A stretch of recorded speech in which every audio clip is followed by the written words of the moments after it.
Hi friends, இன்றைய ஓவிய கோலம் பிடிச்சிருக்கா? பிடிச்சிருந்தா லைக் பண்ணுங்கள். வாங்க ரெசிபிக்குள்ளே போகலாம். இன்றைய ஸ்பெஷல் ரெசிபி இறால் பிரியாணி. இறால் பிரியாணி பார்க்குறதுக்கு முன்னாடி நம்ம சேனலை சப்ஸ்கிரைப் பண்ணாதவங்க சப்ஸ்கிரைப் பண்ணிவிடுங்க. பக்கத்தில் இருக்க பெல் சிம்பிளையும் கிளிக் பண்ணிவிடுங்க.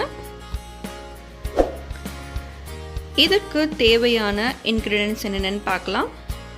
ப்ரான் 300 கிராம், புதினா 1 கப். ப்ரான் மஞ்சள் தூளும் உப்பும் சேர்த்து நான் இது மாதிரி க்ளீன் பண்ணி எடுத்து வச்சுருக்கேன். இருக்கட்டும். அடுத்து வெங்காயம், தக்காளி, பச்சை மிளகாய் எல்லாம் கட் பண்ணி எடுத்து வச்சுக்கோங்க.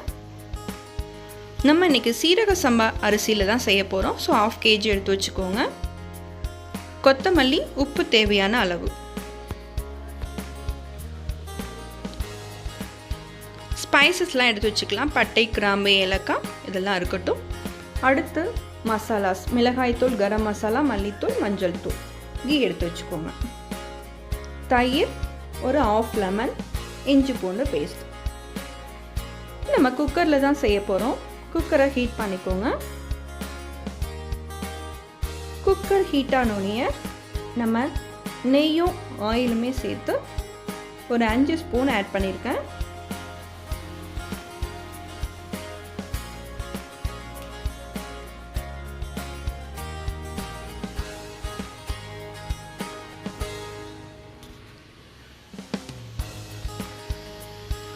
இப்போ ஆயிலும் கீயும் நல்லா மெல்ட் ஆனதும் நம்ம எடுத்து வச்சிருக்க ஸ்பைசஸ் ஆட் பண்ணிடலாம்.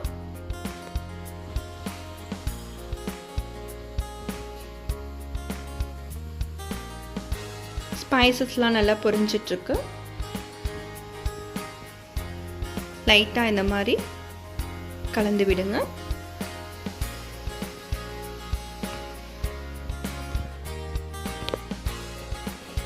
ஸ்பைசஸ் பொரிஞ்சதுக்கப்புறம் கட் பண்ணி வச்சுருக்க ஆனியன் ஆட் பண்ணிடலாம்.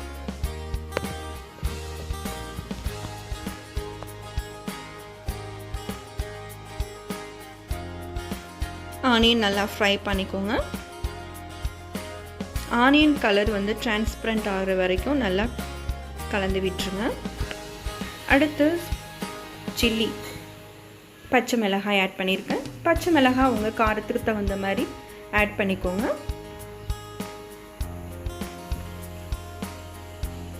அடுத்து தக்காளி,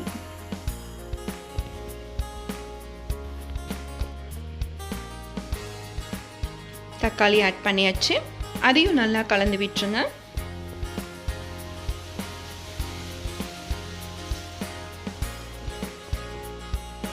இருக்கட்டும். இதை ஒரு 2 நிமிஷம் குக்கரோட மூடிய விசில் எதுவும் வெயிட்லாம் போடாமல் ஜஸ்ட் மூடி வச்சுருங்க. இருக்கட்டும் ஒரு 2 மினிட்ஸு. ஓகே, இப்போ எல்லாமே ஓரளவு நல்லா வெந்துருச்சு. நல்லா ஃப்ரை ஆகிட்டுருக்கு. இந்த ஸ்டேஜில் நம்ம இஞ்சி பூண்டு பேஸ்ட்டை ஆட் பண்ணிடலாம். ஸோ நான் இன்றைக்கி 3 ஸ்பூன் ஆட் பண்ணுறேன்.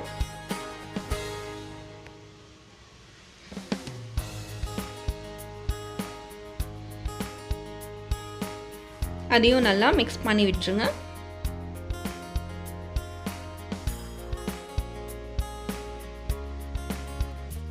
புதினா ஒரு கைப்பிடி அளவு நான் எடுத்து வச்சுருக்கேன். அதையும் இது கூட ஆட் பண்ணிடுங்க.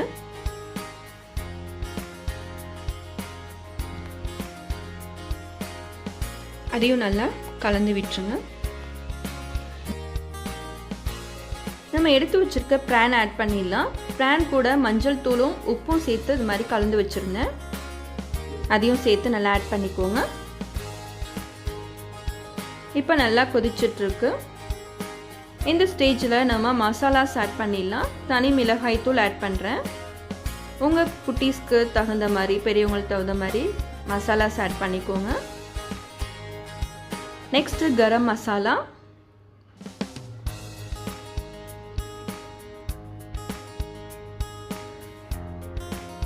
அடுத்து மல்லித்தூள். இதெல்லாம் ஆட் பண்ணியாச்சு. இப்போ மசாலாஸ்லாம் நல்லாவே மிக்ஸ் பண்ணி விட்டுருங்க. இந்த ப்ரான் கூட நல்லா கோட் ஆகுற மாதிரி நல்லா கலந்து விட்டுருங்க.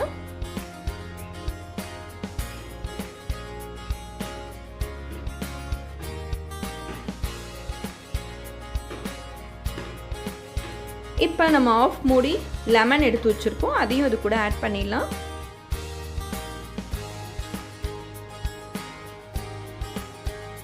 அதையும் மிக்ஸ் பண்ணி விட்டுருங்க.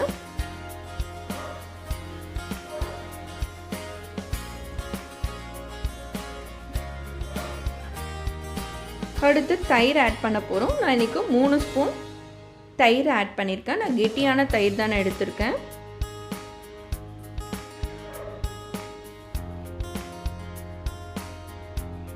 நம்ம ஸ்பைசஸ் இந்த ரொம்ப ஸ்பைஸியாக இருக்குது அப்படின்னாக்கா அந்த கேர்டெல்லாம் ஆட் பண்ணுறப்ப கொஞ்சம் ஈக்குவலைஸ் பண்ணி கொடுக்கும். ஸோ அதனால தான் நான் இது பண்ணியிருக்கேன். நான் இந்த கிளாஸில் தான் நான் இன்றைக்கி சீரக சம்பா 2 கிளாஸ் எடுத்திருக்கேன். 2 கிளாஸ்க்கு 2.5 கிளாஸ் தண்ணி விட்டால் கரெக்டான மெஷர்மெண்ட்டு கரெக்டாக இருக்கும். இப்போ 1/2 கிளாஸ் தண்ணியும் ஆட் பண்ணிடுறேன். ஃபஸ்ட்டு 2 கிளாஸ் ஆட் பண்ணிட்டேன். இப்போ தேவையான அளவு உப்பு சேர்த்துருங்க. உப்பு சேர்த்து நல்லா எல்லாமே மிக்ஸ் பண்ணி விட்டுருங்க. இந்த ஸ்டேஜில் இருக்கிறப்ப தான் நம்ம உப்பு காரம் எல்லாமே நல்லா செக் பண்ணிக்கணும். சீரக சம்பா வந்து ஒரு 15 மினிட்ஸ் நான் ஊற வச்சு எடுத்து வச்சுருந்தேன். நல்லா அதை க்ளீன் பண்ணி தண்ணியெலாம் நல்லா வடித்து எடுத்து வச்சுக்கோங்க ரெடியாக. இது கொஞ்சம் நேரம் கொதிக்கட்டும்.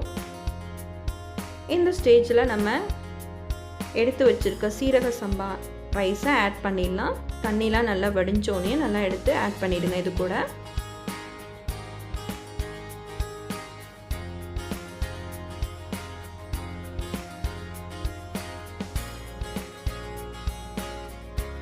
நல்லா கொதிக்க ஆரம்பிச்சிருச்சு. நல்லா கலந்து விட்டுருங்க.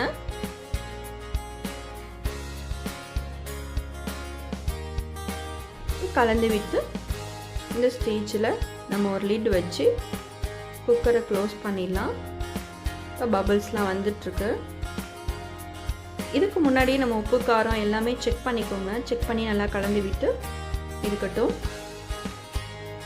இப்போ நான் 2 ஸ்பூன் போல் நான் ஆயில் ஆட் பண்ணுறேன். இது எதுக்காகனா அடி பிடிக்காது, அதுக்காக. இப்போ நல்லா குக்கரை க்ளோஸ் பண்ணி நல்லா மூடி வச்சுருங்க. நான் 2 விசில் வச்சுருக்கேன். என்னுடைய குக்கருக்கு நான் 2 விசில் வச்சுருக்கேன் சீரக சம்பாவுக்கு. ஓகே, இப்போ பார்க்கலாம். வாவ், சூப்பராக வந்திருக்கு. நல்லா உதிரி உதிரியாக நமக்கு சீரக சம்பா பிரியாணி ரைஸ் சூப்பராக வந்திருக்கு. வாவ், அருமையாக வந்திருக்குல்ல. பாருங்கள் எப்படி வந்திருக்குன்னு பார்க்கலாம். ப்ரான்லாம் நல்லாவே வெந்து நமக்கு மணமான பிரியாணி, சூப்பரான நல்ல எம்மியாக டேஸ்டியான பிரியாணி கிடச்சிருக்கு.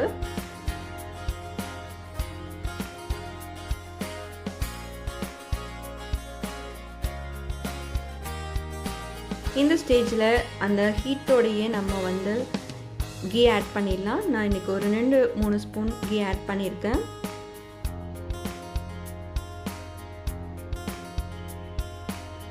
இப்போ கொத்தமல்லி தூவி நான் கார்னிஷ் பண்ணி வச்சுருக்கேன். ஃபஸ்ட்டு நம்ம புதினா ஆட் பண்ணியாச்சு. அடுத்து நம்ம கொத்தமல்லி தூவி நல்லா கார்னிஷ் பண்ணி ready to serve biryani. Okay, எம்மியான டேஸ்டியான பிரியாணி நமக்கு ரெடி ஆகிடுச்சு. நீங்களும் இந்த மாதிரி செஞ்சு பாருங்கள். உங்கள் கிட்ஸுக்கு ரொம்பவே பிடிக்கும். இந்த மாதிரி ஸ்பெஷல் பிரியாணி உங்கள் வீட்டில் இருக்கணும்னா என்னோடய வீடியோவை ஸ்கிப் பண்ணாமல் பார்த்துட்டு நீங்களும் செஞ்சு பாருங்கள். கமெண்ட் பண்ணுங்கள், லைக் பண்ணுங்கள், உங்கள் ஃப்ரெண்ட்ஸ் கூட ஷேர் பண்ணுங்கள். டேஸ்டியாக சாப்பிட்டு ஹெல்த்தியாக இருப்போம். சூப்பரான ரெசிபி கூட அடுத்த வீடியோ பார்க்கலாம். உங்களின் வெட்டி சேனல் சகோதரி. தேங்க்யூ ஃபார் வாட்சிங்.